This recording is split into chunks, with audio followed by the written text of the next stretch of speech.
Hello. In this video, I will be explaining the end-to-end process of rapid prototyping using Axino IoT Platform. I will be integrating a digital temperature sensor with GSM module and build a web-based user interface to show temperature graphs and control temperature sending frequency remotely. Accompany me to understand the first stage of IoT product development using Axino Unified IoT Platform. I will be using DS18B20 digital sensor, which is present in many readily available probes in the market. The temperature sensor will be connected to SX01 groove expansion board, which contains SM01 header to mount the communication module. I will be using SM01 GSM module here. You could equally use any other SM01 series communication module with the same application code. Axino Cloud Server will receive temperature values from the GSM module and make them available to the user application. It will receive control commands from the user application and forward them to GSM module. The user application will be a web-based user interface running locally and built with drag and drop components inside Axino Visualizer. Let's get started.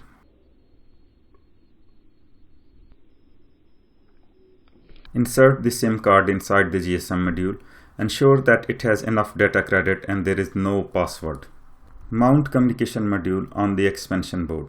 Ensure the orientation of the antenna is correct. It should be away from the USB port. Connect the temperature sensor on junction 7 using a groove cable. We will be using GPIO 14 in this demo, which is connected by the white cable.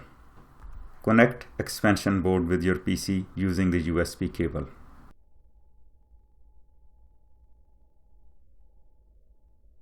Open the device manager. Find out the USB serial COM port taken by the hardware. We will need this information to program the device and also to receive debug messages in the configurator utility. Next, we need to go to Axino main page and open the GitHub link.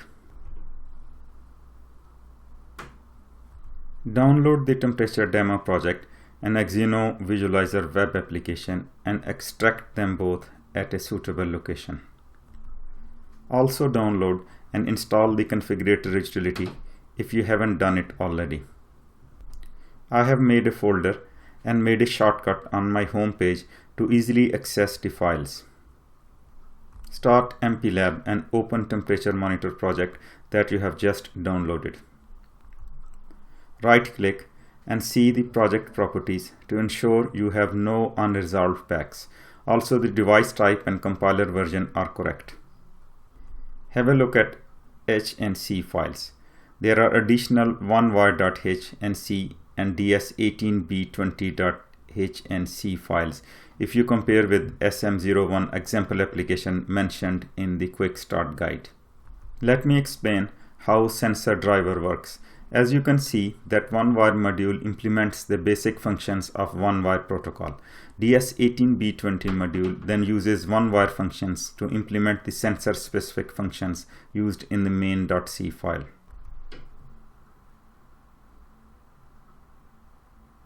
Scroll through the H and C files to read the function definitions and understand their use.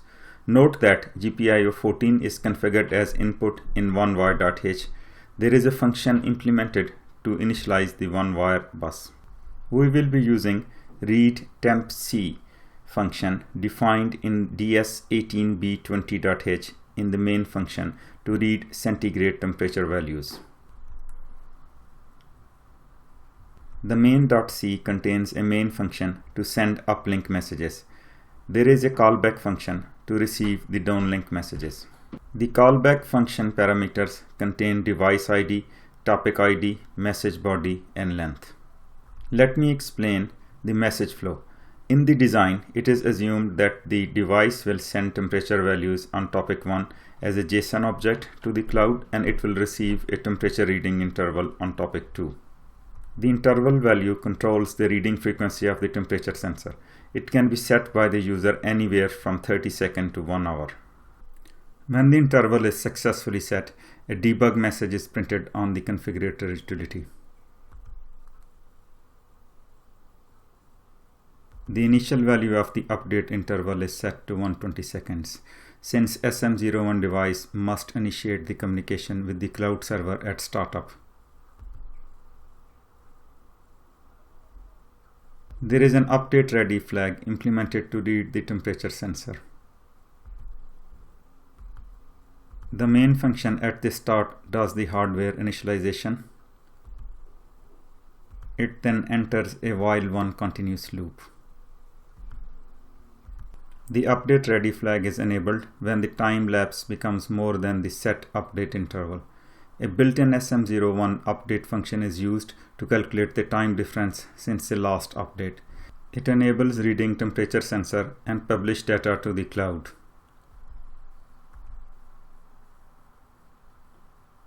A manual button press on the module can override the set interval and read temperature during testing. A delay of 500 milliseconds is included to cater for switch debouncing. Note that the temperature values are sent to the cloud as a JSON object.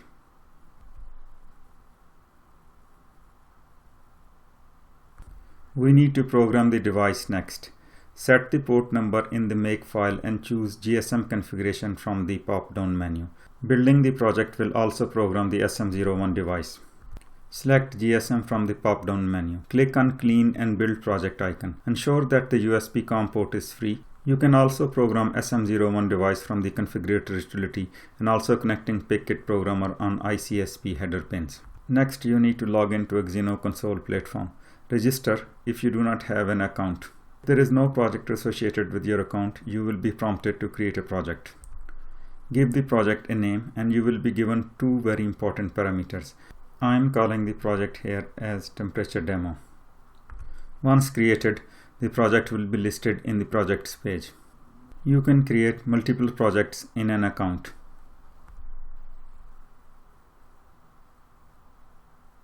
We will program project ID and authorization key in the SM01 device to get it linked to the project that is just created. Copy them both somewhere. I am using Notepad to keep them temporarily. Now open the configurator utility, select the port number that is taken by the hardware from the pop-down list and click on Open. You will instantly start receiving debug messages from the device. These messages are coming through the USB serial port.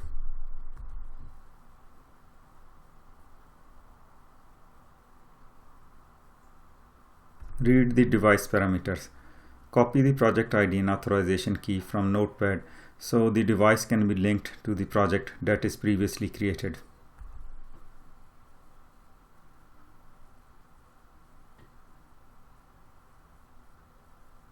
Enter the APN setting, which is specific to every GSM network. In my case, it is everywhere. Click on Write to program the device parameters. Look at the console messages. You will notice authorization failures while the device attempts to connect to the cloud server.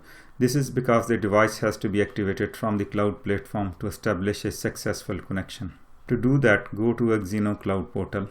Look at device page and you will notice a new device appearing there. Click on it to access its setting page. Give it a suitable name. It could be location name. Activate the device. You can match the device ID given here with that shown in the configurator utility to ensure you are activating the correct device. Look at the console. Click on device reset and you will see connected with server message appearing there.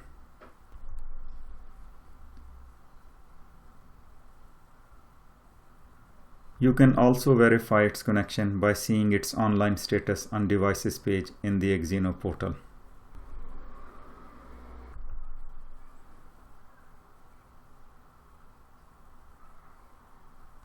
Notice that you have downlink and uplink message tabs. Uplink messages are from device to cloud, while downlink messages are from cloud to device.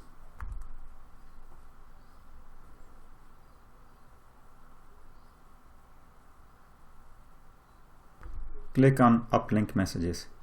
If you remember, we have set 120 seconds as default interval to send a message to the cloud. You can override it by pressing the test button on SM01 device. Press the test button and see the messages appearing in the list. Press it few times. Click on downlink. We can change the temperature sending interval by sending a downlink message manually from the cloud portal. Enter the topic and message. We are sending downlink message on topic 2. Note that we can send ASCII as well as hex messages. Click on send button. Notice the message background is gray. It will become green after a while to confirm that the message is successfully received by the device.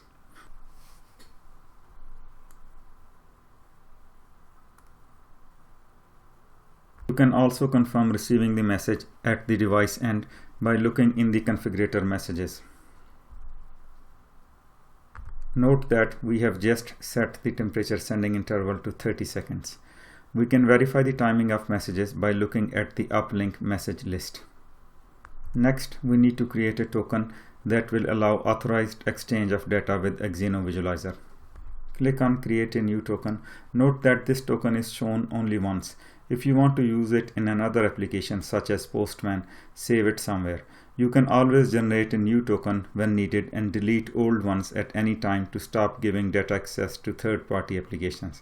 I'm going to copy it to Notepad temporarily for later use.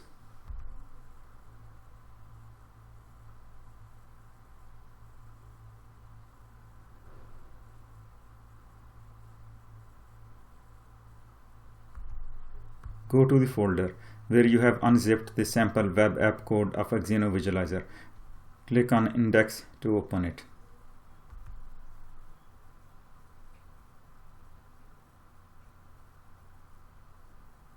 Copy the project ID and the token from Notepad and click on Save. If you have entered all correctly, you will see a successfully connected message on the top right corner. Add a slider control element. Note the topic ID and JSON key should be the same to that we have coded in the device program written in the MPLab.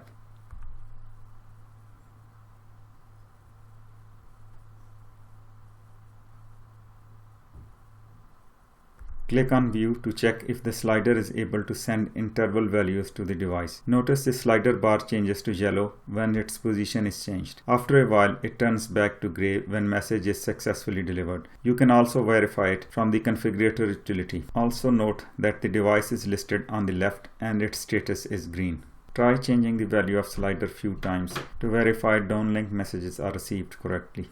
Note that the slider value is first sent to Axino Cloud Server and then forwarded to SM01 device. The acknowledgement is then sent to the server, which is then read by the slider to change its state back to normal. Add line charts to show centigrade and Fahrenheit temperature graphs. The Axino Visualizer pulls data from Axino Cloud every minute and automatically updates the graphs. You can pull data earlier by clicking on the refresh button. The Axino Visualizer sample code is provided here to facilitate the development of end-user application which needs a lot of development effort and features. Same is true for the MPLab application code given here. A production code needs to handle all real-world exceptions.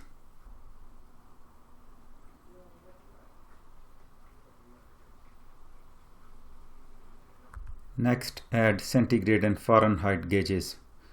They will show the last sensor reading, adjust their size and location, and click on View to see the user interface. Note that the Axino Visualizer is a local application which uses web browser local cache to store the data pulled from the Axino Cloud server. Axino Cloud Portal also provides a hosted application called Device UI, which works in a similar fashion. You can try it out to build a GUI with a link that you can open in a mobile device or PC browser. I hope I have explained the process of building a rapid IoT prototype using Axino. The temperature sensor is used as an example here. There are hundreds of roof sensors available in the market that you can use in a similar way and build a useful IoT application in a very short time. One thing that I forgot to suggest is to power the device using a USB adapter and power cycle it few times to see if it gets online automatically and operates as expected.